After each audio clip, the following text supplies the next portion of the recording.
Hello and welcome to the House of Law. Settle in and let your day loosen its grip.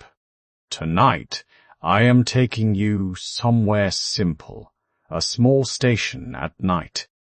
A place of warm lamps, quiet rails, and the gentle presence of a night train passing through, not in a hurry, not demanding anything from you.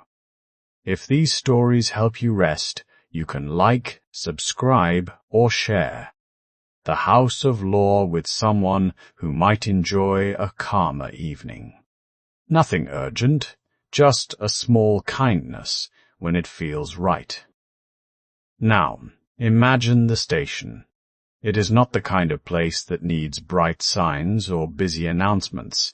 It is modest, clean enough, familiar in its own way. The air carries a coolness that feels steady on the skin, like the night has been waiting patiently. Somewhere beyond the platform, the rails run out into the dark. You cannot see far along the track, not really. The lamps do not reach that distance, but you can sense it. The long, straight certainty of steel continuing on, even when the eye gives up.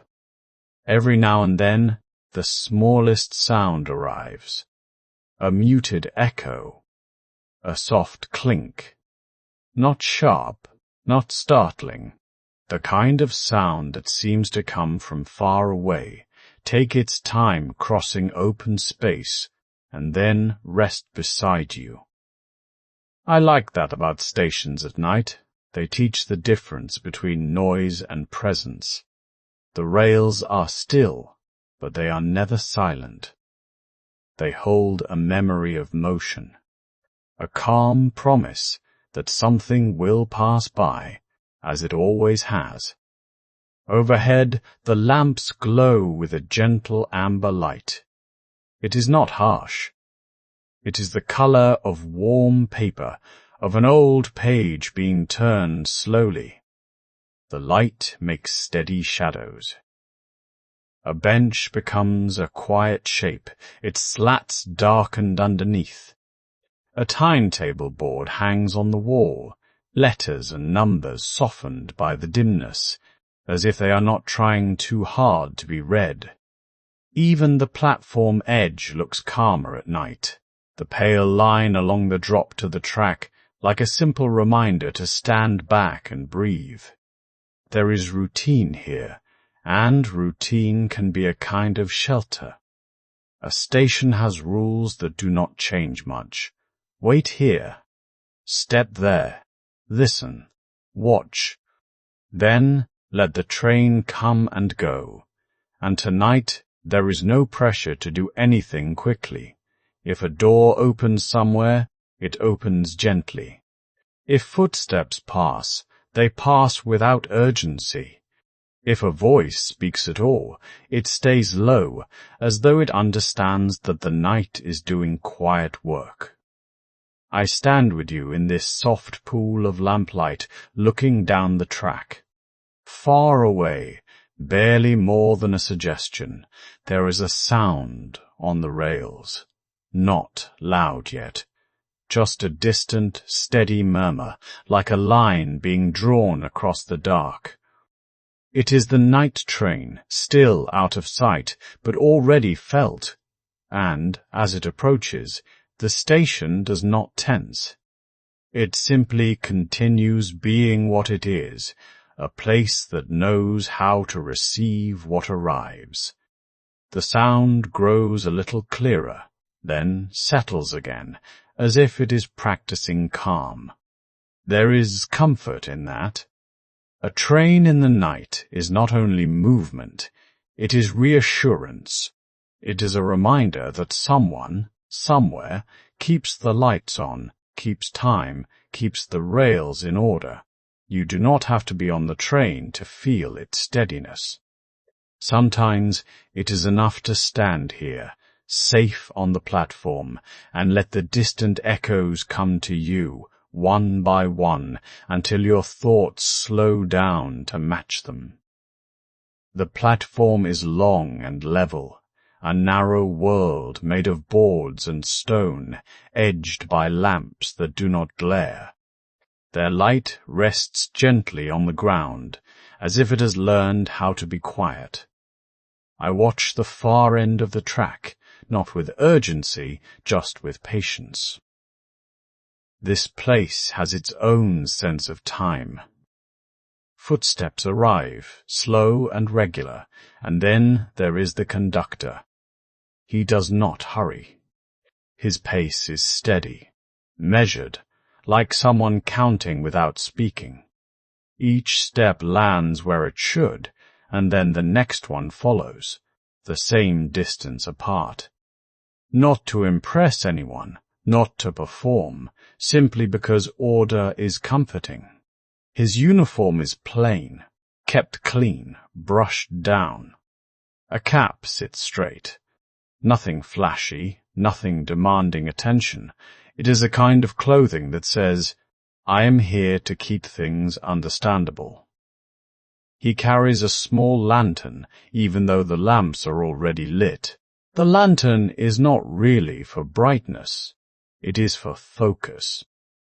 When he lifts it slightly, the circle of light becomes a quiet pointer, showing edges, signs, and the safe line near the track.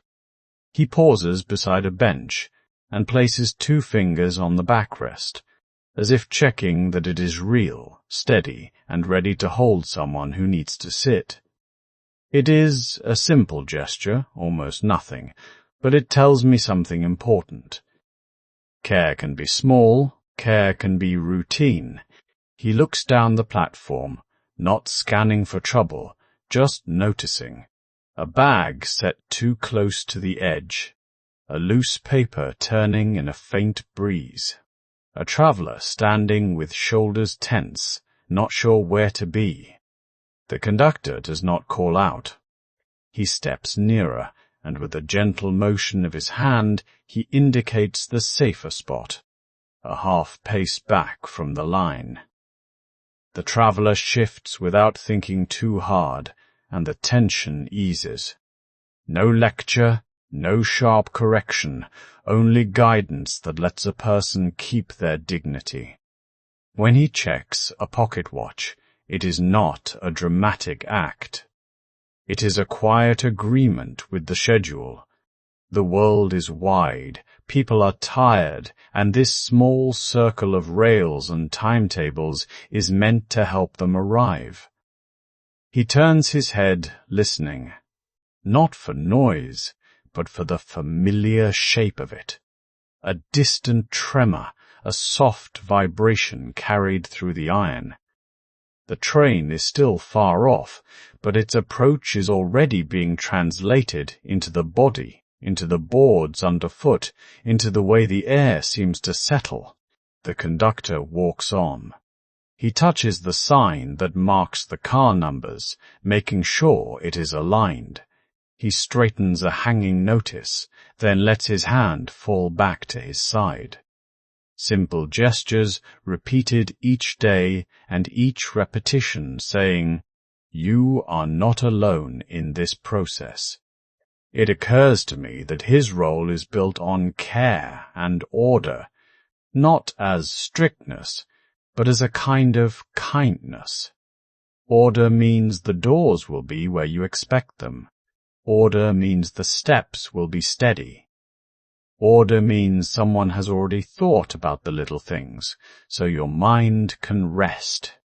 At the center of the platform, he stops and stands with both feet planted, balanced, calm. He does not fill the space with instructions. He simply becomes a point of steadiness, an anchor that says, the train will come, and when it does, there will be a way to board, a place to sit, and a route to follow. Now the sound is clearer, not loud, just present. A soft, rhythmic approach, like breathing with weight behind it. The rails whisper. The lamps hold their pools of light. And the conductor, with quiet attention, lifts his lantern a little. not to rush the moment, only to meet it as it arrives softly. The lantern sits close to my hand, not large, not showy, just dependable. Its light is not a hard beam. It is a gentle pool, like a small moon kept in a metal frame. When I tilt it slightly, the glow slides across the floorboards and the edge of a step, and it finds the simple things that matter. A latch, a hinge, the smooth curve of a railing worn by years of palms. There is a comfort in an object that does one job well and keeps doing it. I hold the lantern up, and the glass gives back a faint reflection, soft and wavering. The metal feels cool. The handle fits as if it learned my grip over time. Even when everything else is quiet, even when the air is still, the light remains steady, as if it has practiced this calm for a long while. Nearby, time waits for me in a familiar shape. I do not hurry when I look at it. I simply glance, the way you might glance at the sky to see if the day is changing. The watch face is plain. The markings are clear. The hands move with small, patient steps. Each tick is not a push, but a gentle reminder that the night continues in an orderly way. Some people treat time like a thing to chase. Here, in this steady routine, time is something I keep company with. I check it once, then let it be. I check it again later and feel the quiet satisfaction of knowing where I am within the hour. The uniform I wear is equally simple. Clean lines, a neat collar, buttons aligned. Nothing pulls or twists. The fabric lies flat, as though it understands that comfort can be tidy. I smooth a sleeve with my palm. I adjust a cuff until it sits evenly. These details are small, but they calm the mind. A pocket rests where it should. A seam runs straight without argument. There is a particular peace in readiness. Not the sharp kind, not the urgent kind, but the gentle kind that comes from having things in their places. Lantern ready. Time noted. Uniform settled.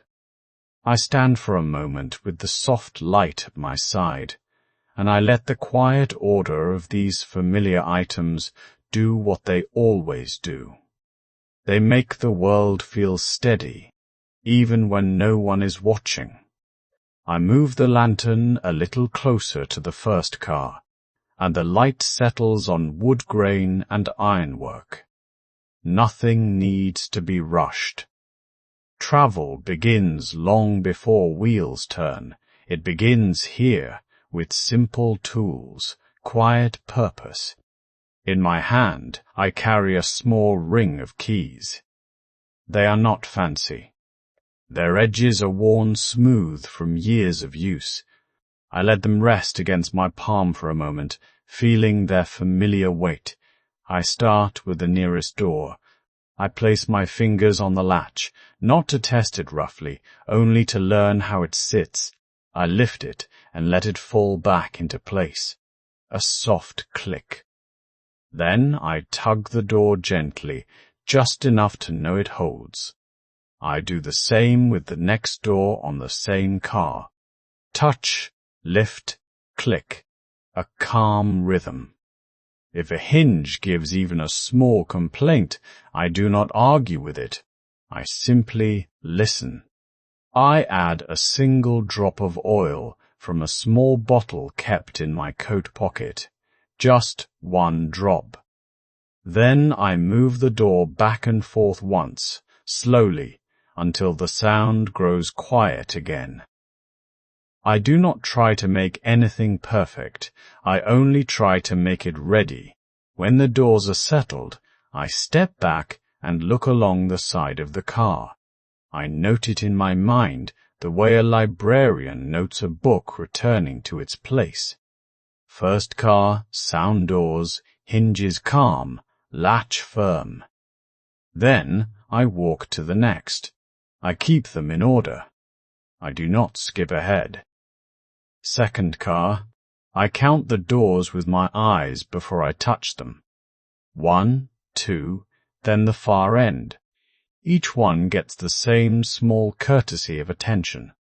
My boots make a muted sound on packed gravel. Even that feels unhurried. No sharp steps, no sudden turns. On one door, a key turns with a little stiffness. I do not force it. I turn it back, then forward again, as if showing it patience. The lock loosens. The key comes out cleanly. I wipe it once on a cloth and return it to the ring. Third car, here. I notice a strap that keeps the door from swinging too wide. I check the strap where it meets the wood. The screw is steady. I give it a light touch with the tip of a small screwdriver, not tightening hard, only confirming that it is present, that it is holding. Simple tools. A key. A cloth. A small bottle of oil. A screwdriver. Nothing grand. And yet, they carry a quiet purpose to prevent small troubles from growing large on the road. I continue down the line, car by car. I name them in my mind by their place alone. Fourth, fifth, each one given the same time. Now and then, I pause to rest my hand on the cool metal of a handle. I breathe. I let the lantern light pool and fade. At the last car, I check the final door twice, not from worry, but from habit. Lift, click, a gentle pull, secure. Then I stand still for a moment.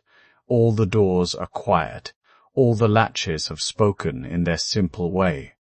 The cars are noted, in order, and ready to be moved when morning asks for it.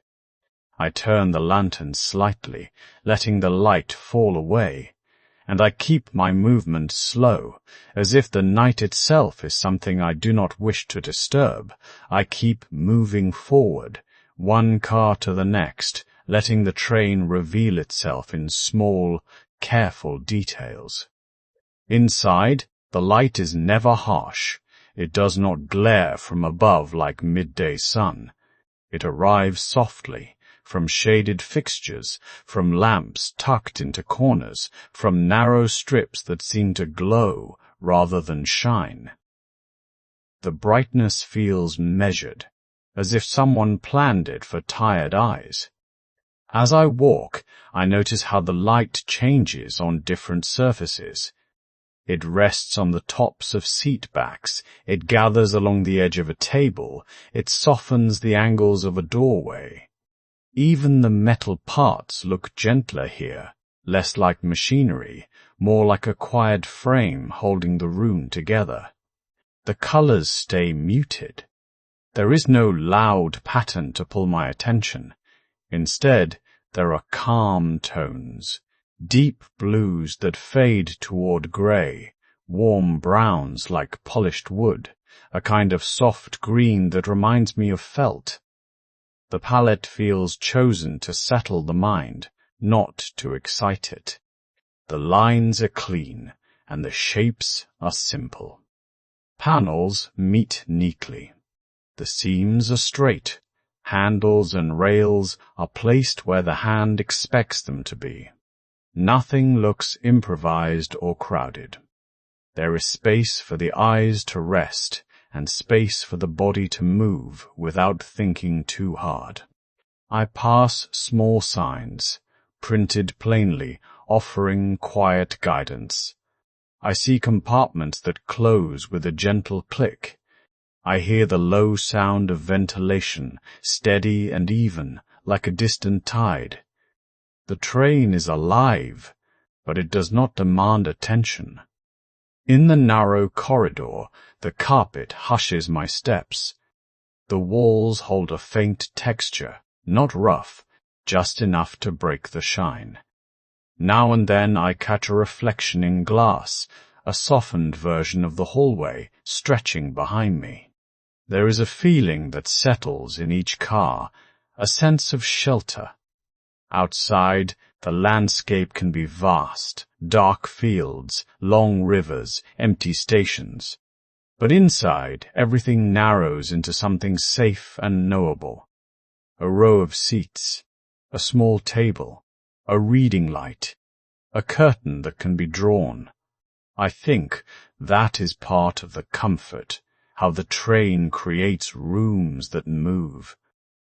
Each one is an island of quiet order carried through the night.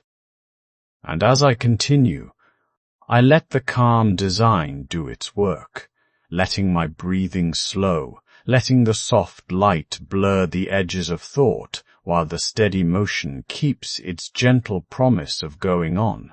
Without hurry, the carriage settles into its night rhythm. Not with silence exactly, but with a gentle kind of sound that feels like warmth. I notice it most when I stop trying to name things and simply listen. The train carries a low hum, a steady layer beneath everything else. It is the voice of the systems at work. Electricity moving, air circulating. A quiet effort that keeps light steady and the temperature kind. The hum does not demand attention. It stays in its place, even patient. Sometimes it seems to thicken for a moment, as if the train is leaning into a long stretch of rail. Then it smooths again, returning to that dependable tone. Above it, softer details drift in and out. There is the faint whisper of ventilation, a small breath from a grill near the ceiling. There is the occasional tiny click, plastic or metal settling as the carriage flexes. There is a muted rattle far away, not sharp, not loud, just a reminder that wheels and tracks are always meeting, always agreeing to continue. Footsteps arrive as distant shapes. They do not strike hard. The carpeted aisle takes their edges away, turning each step into a padded tap, then a hush again. Someone passes with careful weight, perhaps holding a warm drink, perhaps simply moving so as not to wake a sleeper. I listen for how the sound changes with distance. Nearer footsteps have a little more body, a quiet firmness. Farther ones become blurred, like a memory of walking rather than the act itself. Sometimes there is the soft slide of a compartment door, not a slam, just a gentle pull and release. A bag shifts in an overhead rack, fabric brushing fabric. A zipper speaks once, then stops. Most of the time, though, there is that steady hush. Not an empty hush, but a full one. The kind that holds small sounds without letting them grow too large. The carriage seems to encourage everyone to be considerate, to move slowly, to keep their voices inside their throats. Even when someone does speak, it is distant, softened by seats and curtains and the long tunnel of the corridor. The words are not clear enough to catch. They become another texture, a low murmur that fades before it can form a thought. And all the while the train continues, a calm engine of motion. The hum remains. The footsteps come and go. The hush stays steady, like a blanket laid carefully over the night. I let those layers settle around me, and I do nothing but listen, as the warm lights hold their quiet glow, and the seats remain still beneath resting bodies, Whum! The small sounds in the station settle into their places, like dust returning to shelves. I stay where I am for a moment longer, listening. A quiet hum lives under everything, a steady current of electricity, a distant fan, the soft breathing of the building itself. Somewhere behind me, a door closes with care. Not a slam, just a gentle click, and then a slow fade back into stillness. The train waits with its own patient language, faint ticks from cooling metal, a low vibration that I feel more than I hear. When the moment comes, it does not announce itself. There is no sudden lurch, no sharp pull. Only the simplest change, as if the floor decides to remember how to glide. The first motion is almost nothing. A quiet easing forward, a smooth beginning that asks me to relax my shoulders and let my thoughts loosen. Outside the window, the platform lights begin to slide, one by one, then in a slow line. They pass like soft beads on a string, steady, evenly spaced. The edge of the platform drifts away, the painted markings, the signs, the benches that looked so still a moment ago. Now they move with a calm certainty, receding without effort. I notice how gentle it feels when there is no rush. The train does not hurry. It simply starts and continues, and the station accepts that without resistance. A voice from far down the platform becomes only a shape of sound. Not words, just tone. It thins as the distance grows, until it is nothing at all. The lights overhead inside the car remain steady. No flicker, no strain. Just a quiet glow that makes the window glass look slightly darker, and the world beyond it look softly painted. For a few seconds, we travel beside the platform. Close enough to see the rhythm of pillars and posts. They slide past in a measured pattern. Post, space, a simple count that does not need numbers. Then the last bright section slips away, and the view becomes less crowded. The station is behind me now, not gone, only placed gently out of reach. The motion stays smooth. A long, even roll, like a boat leaving the shore without a splash. The sound under the floor changes just slightly, from waiting to moving, from a held breath to a calm exhale. I let my attention rest on that steady travel. The soft background sounds, the mild vibration, the slow sliding of lights. All of it says the same quiet thing. There is time. There is space. There is no need to hurry. The train has already begun to slide away from the platform, not quickly, not with any hurry, just a steady leaving, as if the rails themselves prefer calm decisions. I stand near the carriage door for a moment longer than I need to, letting my eyes adjust to the gentle change from station light to the softer, moving dark beyond the windows. After departure, a conductor does not rush.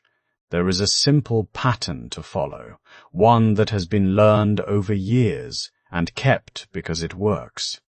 First, a measured look down the aisle. I let my gaze travel from the nearest seat to the far end of the carriage. I am not searching for trouble. I am only confirming the ordinary. Bags tucked in close, coats settled, hands resting, faces turned toward the glass or down to a page. The aisle itself matters. It should remain clear. A strap hanging too far out. A case set at an angle. a foot that might slide into the path when the train sways. These are small things, but on a moving train, small things can become a stumble. So I take in the details, quietly. Then comes listening. Not the kind of listening that strains, just the habit of letting sound reach me. The wheels make their steady speech under the floor. The carriage answers with its soft creaks, a polite kind of conversation between metal and wood and time. I listen for anything unusual. A door that does not sit fully closed can chatter, a light rattle that repeats at the same beat. A window latch can tap in its frame. Sometimes it is only a loose sign plate or a shade that has not been clipped. And sometimes it is human sound, a cough that does not ease, a breath that is too thin, a whispered question that needs a gentle reply. A conductor learns the difference between the regular music of travel and the small notes that do not belong. When I hear something out of place, I do not startle the carriage by moving too quickly. I walk at the same pace as the train seems to prefer, unhurried even. Keeping the pace even is its own kind of care. If I move too fast, I make people feel as if something is wrong. If I move too slowly, I miss the moment when a simple fix is easiest. So I keep my steps steady, one after another, matching the rhythm underfoot. As I pass each row, I make small checks without making a show of them. A quick glance at the door handle, a look at the luggage rack, a nod to a passenger who meets my eyes. The goal is plain, a carriage that feels settled, a journey that feels smooth, a departure that continues, slow and steady, as the night gathers itself outside the windows. And in the quiet of it, the work becomes almost invisible, which is how it should be. I keep my voice low as I look out through the window, letting the night do most of the speaking. Outside, the land is simple and wide, dark fields that seem to stretch without effort. The soil, the grass, the low growth along the edges of the road, it all becomes one soft shape in the dimness. Here and there, a fence line catches a thin trace of light, then disappears again.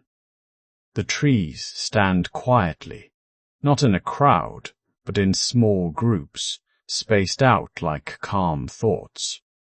Their branches make slow patterns against the sky. I cannot always tell where one tree ends and the next begins. They blend together, and that feels restful. Sometimes the road bends, and the view shifts, as if the night is turning a page. In the distance, I notice a faint glow, not bright, not calling for attention. Just enough to suggest a small town somewhere ahead, doing its usual work of being settled and still.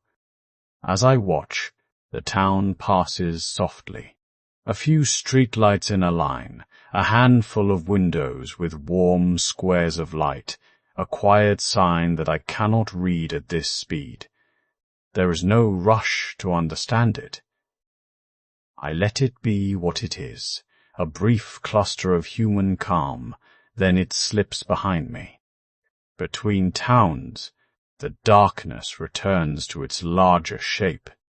Fields again, trees again, occasional silhouettes that might be barns or sheds, resting close to the ground.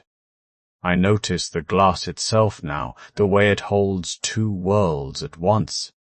The outside view floats beyond it, and the inside of the room faintly comes back to me as a reflection, a pale echo of a lamp. The suggestion of my own face, softened and unfinished, like a pencil mark lightly erased. Sometimes, when a light passes at the right angle, the reflection grows clearer for a moment, then fades. It is gentle, not startling. It feels like the window is reminding me that I am safe inside, simply observing. I keep checking the scene without effort, listening with my eyes. A shadow of trees, a line of road, a distant porch light, and then just space. Little by little, the landscape and the reflections find a balance. Outside is quiet. Inside is quiet. My attention settles somewhere in between, where nothing needs to happen. Tea. The window is mostly a mirror now, a dark pane holding faint shapes. My own outline, a soft blur.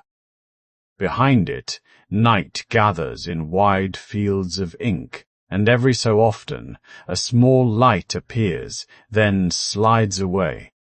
The train keeps its calm pace.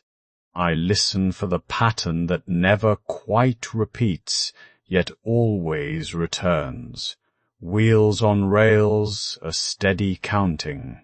Not sharp, not loud, just present, like a careful hand tapping time on a table. There is a rhythm to it that feels older than the carriage, older than the stations with their signs and schedules. It is the sound of weight and motion agreeing with each other, metal meeting metal, not in conflict, but in routine. Clack, clack, clack, clack. The spaces between are as soothing as the notes, even patterns of sound, simple enough to follow without effort. When the track changes slightly, the beat shifts and then settles again. My thoughts do the same. They wander a little, then find the rails again. The rocking is gentle, a small sway from side to side, like a slow cradle. I feel it in my shoulders first, then in the way my breath adjusts without being asked. The body understands this motion. It remembers how to be carried. Sometimes the carriage hums, a low line under the wheels. Sometimes there is a soft rattle from a distant latch, and then it fades. None of it demands attention. It is a landscape made of sound, passing by in the dark. Forward travel has its own kind of comfort. Even when I cannot see the ground, I can sense the direction. A steady sense of going on, not rushing, not stopping, just continuing with a calm commitment. The view outside offers almost nothing, and that is a gift. No details to hold on to, only occasional reflections, and the suggestion of far trees and a thin seam of darker sky where the land meets it. Inside, the rhythm stays faithful. Wheels, rails, and the easy sway between them. I let the pattern do its work, smoothing the edges of the day, counting without numbers, moving without effort, carried forward while the night stays quiet. The track runs on beside me, steady and familiar. At night, the railway speaks less in sound and more in small signs, a quiet language of light, not meant to call for attention, only to be there when it is needed. Out in the distance, a signal lamp can seem like a single calm star set low to the ground. It does not glitter. It does not wander. It simply holds its place, offering a point to measure movement against. I like how these lights appear slowly, first as a faint dot, then as a clearer shape. The darkness does not fight them. It makes room for them. The colors are simple, and that simplicity feels kind. Red, a gentle stop, not angry, just firm, like a closed gate in a quiet garden. Green, a soft permission to continue. A steady yes, given without hurry. Yellow or amber, a careful in-between. A reminder to ease down, to prepare, to stay attentive without feeling tense. In daylight, you can see so much at once that nothing seems especially important. But at night, one clear color can be enough. The world narrows to what matters, and the rest is allowed to fade. Some signals sit high on posts, others wait closer to the ground. On certain lines, there are small marker lights and reflective signs that catch the headlamp for only a moment. That brief flash is not startling. It is reassuring. Proof that the route is still being tended. Proof that someone thought ahead. And it is not only the colored lamps. There are the quiet patterns, too, the spacing between signals, the familiar places where they tend to stand. Even before I see the light clearly, I can sense that one should be there, like remembering where a lamp-post stands on a well-walked street. The rails themselves carry direction, but the signals carry guidance. They say, gently, you are not guessing. You are following a path that has been measured, checked, and made safe enough for travel in the dark. I think that is why they feel so calming to watch. Each light asks for something simple. Stop. Go. Slow. Wait. No long explanations, no extra words, just a quiet instruction, offered with patience. And as the train moves on, those distant lights slide closer, then pass, and vanish behind. Another appears ahead in time, the next small assurance in the night. A line of soft guidance, stretching forward, steady and kind.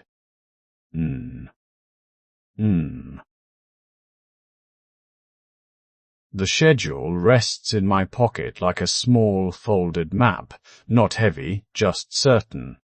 I do not rush it. Time on the railway is not a race. It is a steady agreement between places. Minutes are counted gently, the way a lighthouse counts its turns of light. When I check the clock, I am not testing it. I am simply listening to it. At the start of a run, I note the first departure time. Then I let it settle. The wheels will find their rhythm. The stations will arrive in their order. My job is to keep that order smooth, to keep it kind to anyone who is waiting. Along the route, each point has a name and a feel. A signal at the edge of a cutting, where trees lean close and the air turns cool. A bridge that always hums a little under the weight, a brief change in tone that tells me exactly where I am. A curve where the track disappears for a moment and returns, as if it never left. I watch for these points without strain. The line teaches them over time. After enough nights, the body remembers what the eyes once had to search for. Signals speak in soft colors, even when the lamps are bright.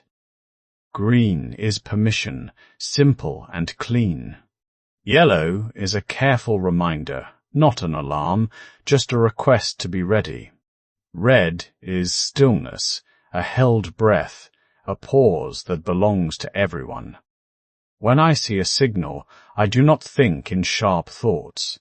I think in actions that are already known.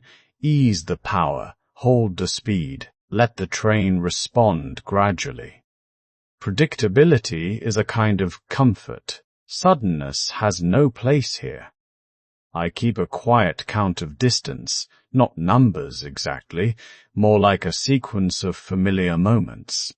A post that flashes by, then a line of sheds, then the long straight that always seems to stretch the night.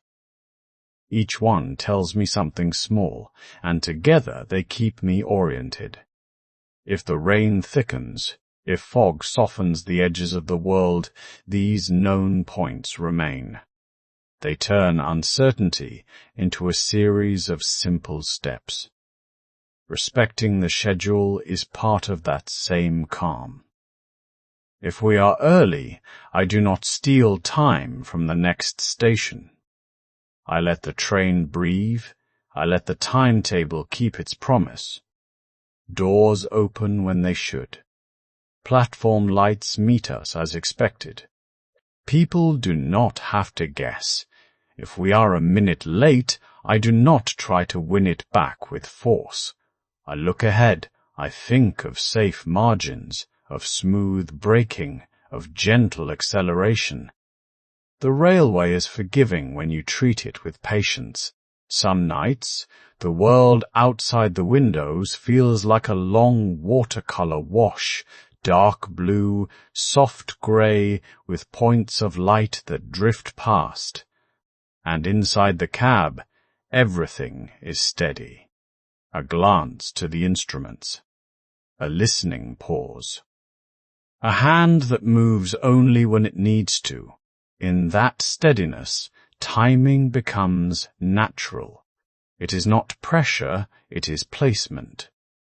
To arrive when expected, to slow where required, to be ready for the next signal before it appears. This is how I keep everything predictable.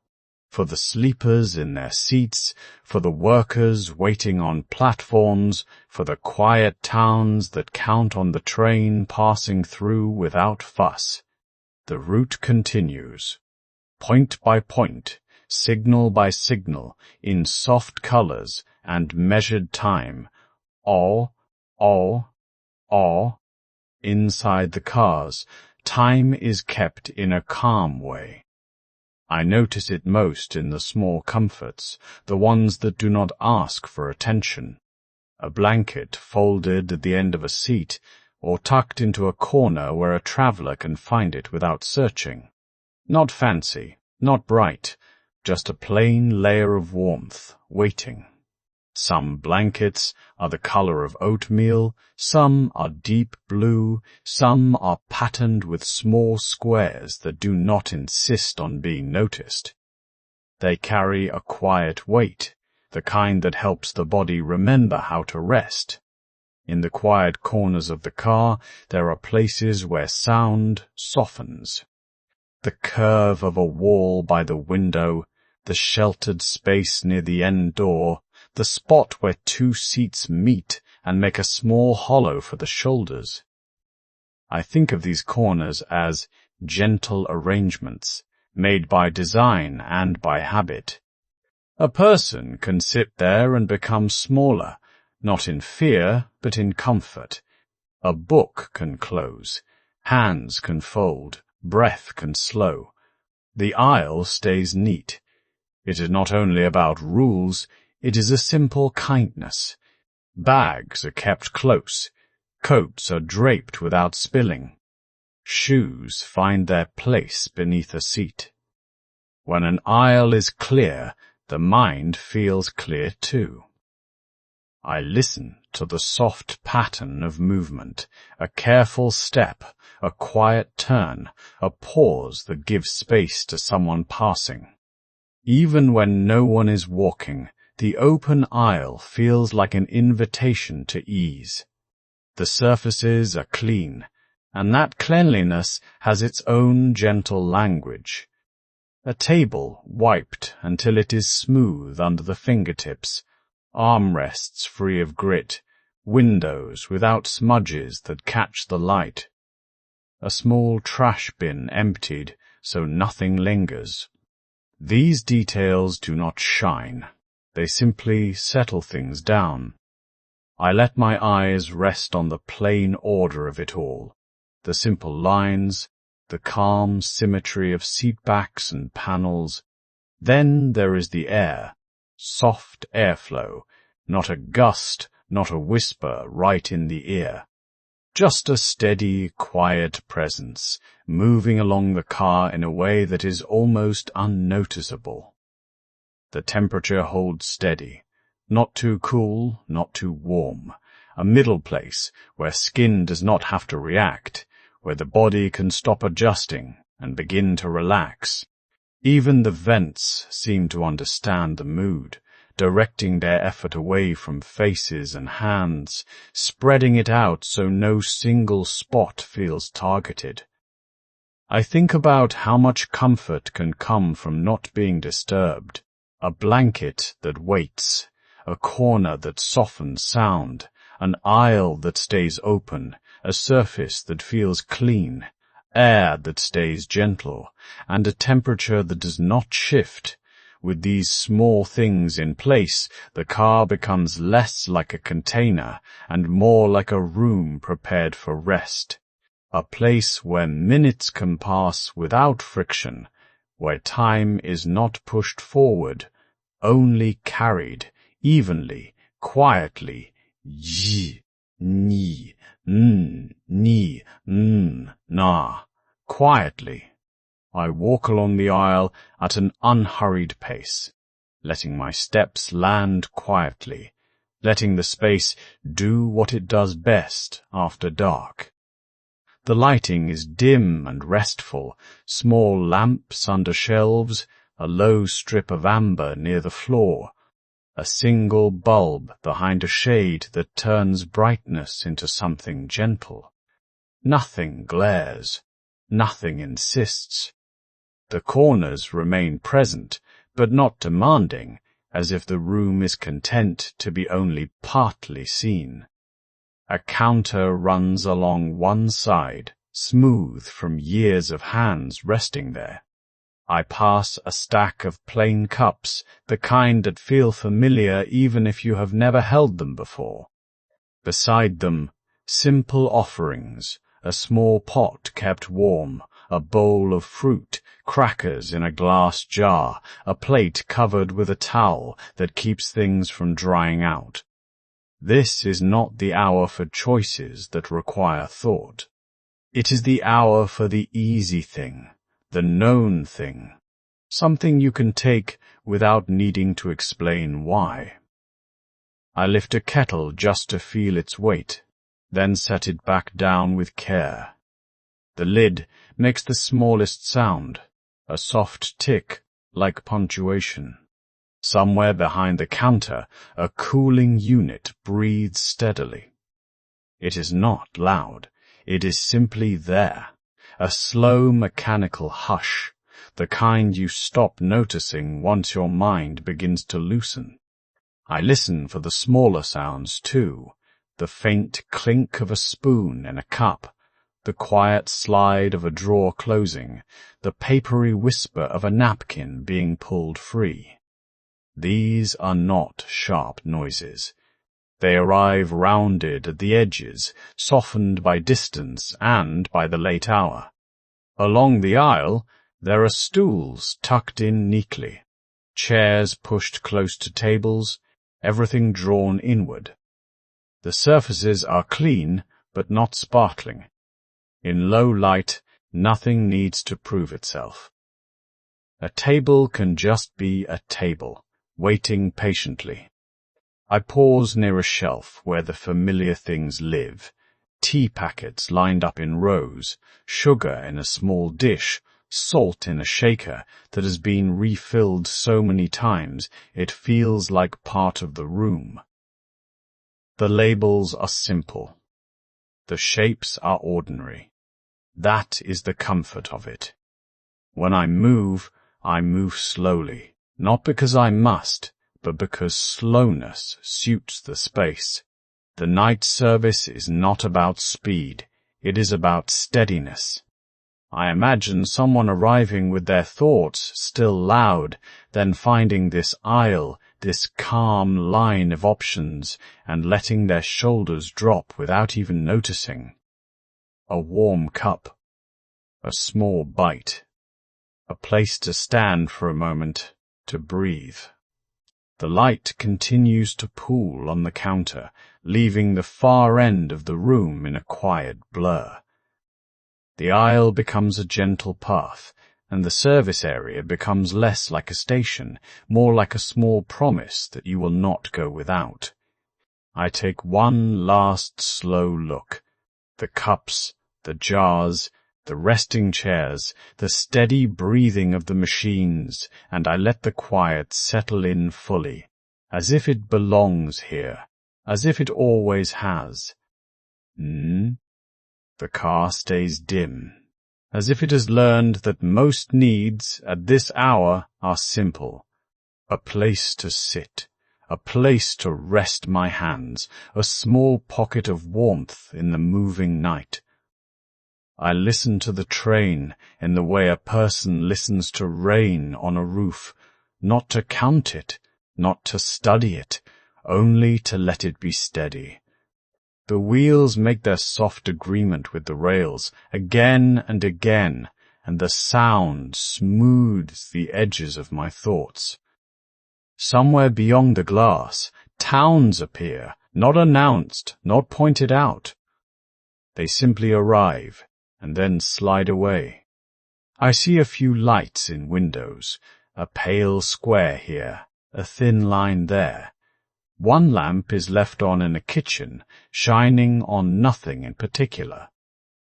Another window holds a muted glow that could be a hallway light, or a room where someone fell asleep before turning it off. Most windows are dark, like closed eyes. The streets below are quiet. I can tell, even from this height, even at this distance, no moving cars, no bright signs. Just the faint geometry of roads and corners, softened by night. Sometimes a single streetlight stands like a patient sentinel, making a small circle of brightness on empty pavement. The light does not seem lonely, it simply does its work. A crossing passes, a brief pattern of posts and lines. The train does not hurry. It moves on gently, as if it understands that everything outside is sleeping. There is a calm in that gentleness. The towns do not need anything from me, and I do not need anything from them. I only pass through, quietly observing, and then letting go. In one place, the tracks run close to back gardens. I glimpse fences, shrubs, the suggestion of a shed. It is all half seen and soft, as if the world has been covered with a thin blanket. The train continues, and the view changes to fields and darker spaces. Then, without warning, another town arrives, a small cluster of roofs and windows gathered together for warmth. Again, only a few lights, a porch light by a doorway, a faint glow behind curtains. The rest is stillness. I notice how the train carries its own small interior night.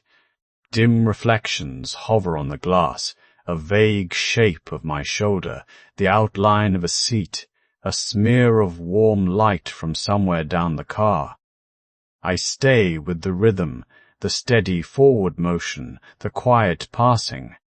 Sleep seems to live in these places, in the unlit rooms, in the empty streets, in the patient pause between one town and the next. And the train keeps moving, gently, as if it is careful not to wake anyone. The towns remain out there, resting in the distance. From my seat, I can sense them more than I can see them. A soft idea of roofs and streets, of lamps in windows, and quiet clocks keeping their own time. Here, on the train, the conductor moves with a steady ease. I notice him at a small ledge near the carriage door, where a simple book lies open. The cover is worn, not from urgency, but from years of patient use. A pencil rests beside it, ordinary and dependable. He does not hurry. He makes a small note of progress, as though he is marking the gentle turning of a page. Station names are written in clean lines, times set down without flourish. A single stroke, then a pause, then another. It is not a performance. It is only care. The train continues to glide. Every so often, he lifts his gaze to a set of indicators mounted near the door. Small dials and placards, a quiet language of numbers and pointers. He reads them the way a gardener reads the sky, not to control it, only to understand what it is doing. His eyes move once, then again, and then rest. There is a calm glance at the pressure gauge, at the speed, at the simple confirmations that everything is as it should be. He does not linger. He does not search for trouble. He simply verifies and lets the thought go. A soft click from the carriage, a faint tremble in the glass. He adjusts nothing that does not need adjusting. He closes a latch with 2 fingers, checks a seal with the back of his hand, and returns to his book. Order is maintained without fuss. That is the part I find most soothing, the way the work is almost invisible. No sharp commands, no sudden gestures, just a quiet rhythm, note, glance, confirm.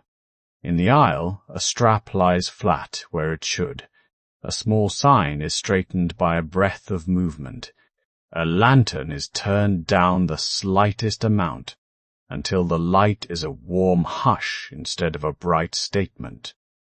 I listen to the pencil moving again, a gentle scratch that blends with the sound of wheels. It makes me think of all the small systems that hold a night together, the way a town keeps its water flowing, the way a lighthouse keeps its beam, the way a library keeps its books in order, even while everyone sleeps. The conductor writes one more line, and then closes the book halfway, not as an ending, only as a pause.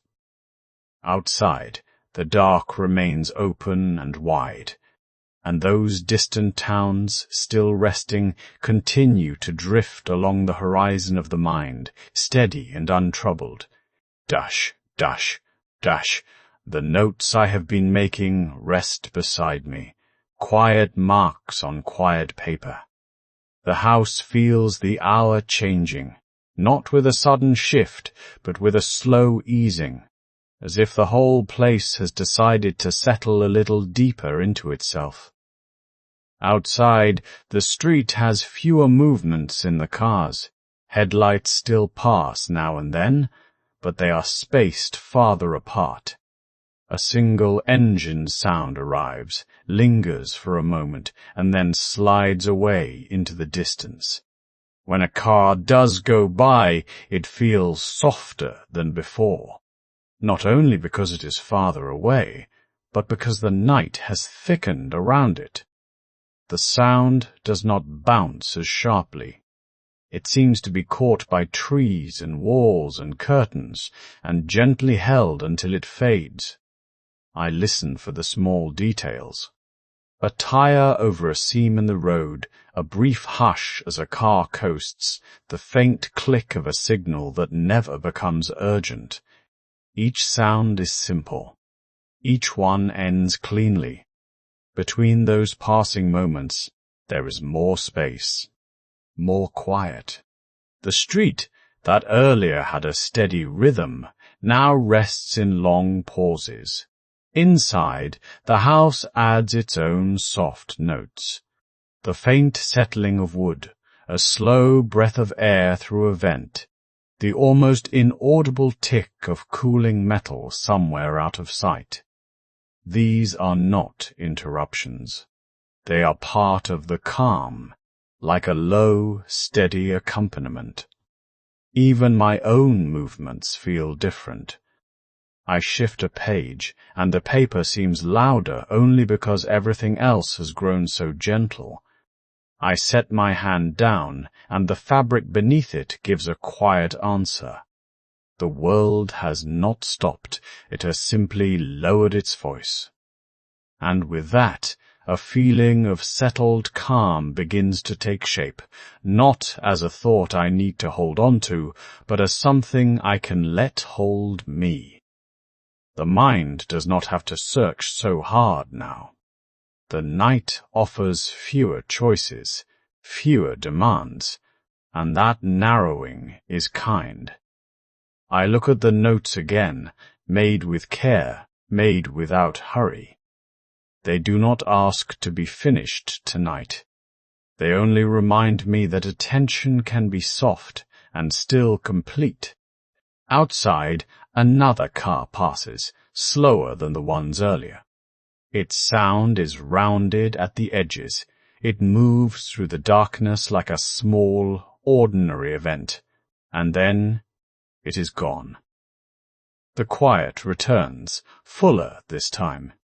I let the stillness deepen, and I follow it, slowly, as if descending a gentle staircase where each step is padded, and nothing echoes too sharply. The house remains, the street remains, and the night continues to smooth every sound until it feels far away and unimportant. In this softened space, it is easier to rest, easier to simply be here with fewer movements, softer sounds, and a calm that has finally found its place. The last of the distant station sounds has thinned away, until it feels like the train is wrapped in a soft layer of quiet. I picture the corridor now, not bright, not dark, simply even. A narrow ribbon of light along the ceiling, a gentle hush along the carpet runner. Doors on either side, each one closed with its own small promise of rest. The conductor begins a final walk-through, not as an announcement, not as a display, just a steady habit that belongs to the night. His shoes make almost no sound. If there is any noise at all, it is the faintest brush of fabric, the smallest movement of air. He moves at a pace that never startles the sleepers. Slow enough to notice, quiet enough to be forgotten. As he passes the first door, he does not knock. He only glances at the frame, at the latch, at the little sign that shows the compartment is settled.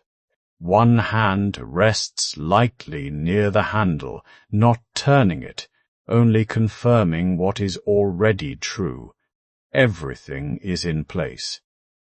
A few steps on, he pauses beside a small panel set into the wall. He checks it with the simplest touch. No clicking, no sharp sound. Just a calm look, and then a soft nod that lives only in his own mind. Further down the corridor, a curtain hangs near the end of the car. It shifts slightly with the train's motion, like a slow breath.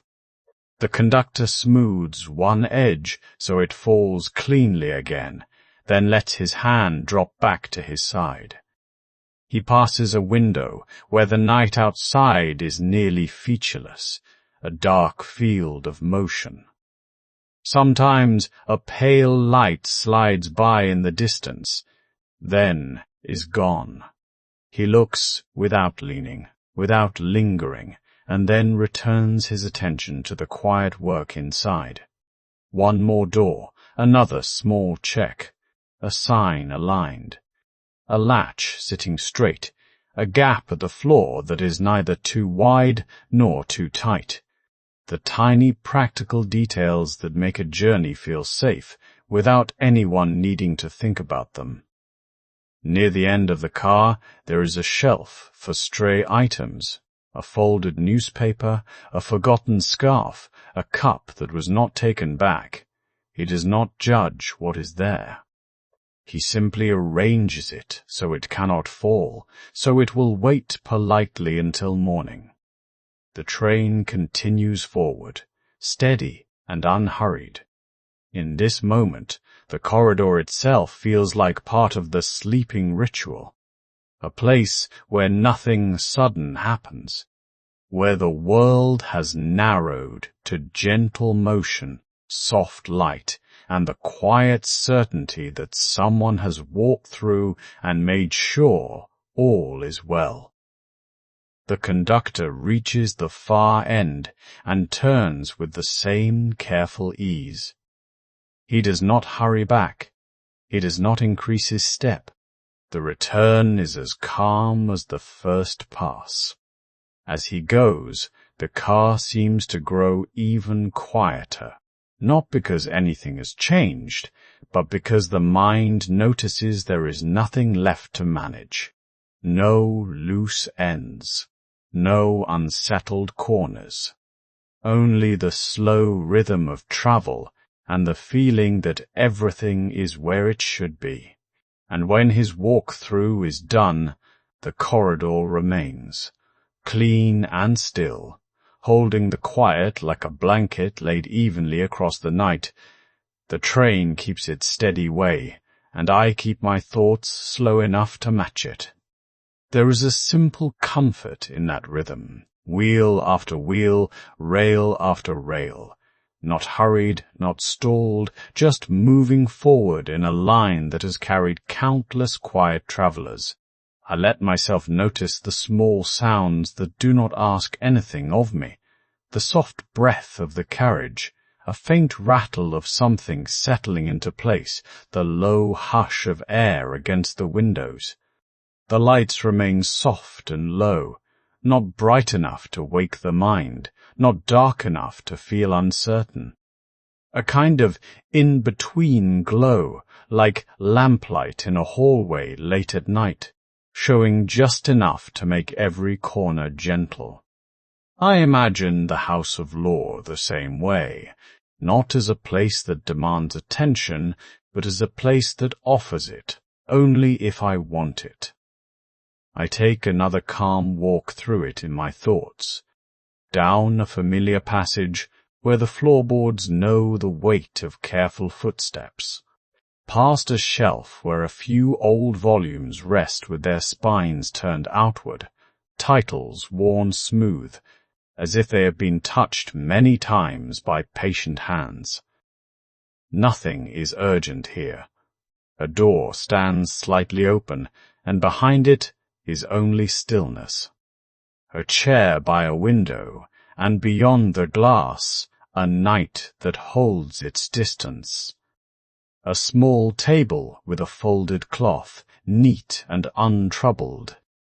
The steady rail rhythm continues, and with every repetition, it becomes easier to let go of counting, easier to stop measuring time.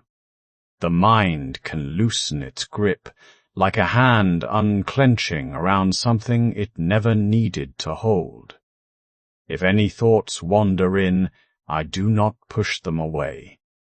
I let them pass like the scenery outside, dark fields, a pale fence, a sleeping town with one or two windows still lit. I do not have to follow any of it.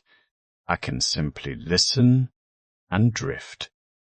The lights stay low, the air stays calm, and the world narrows to a few safe details.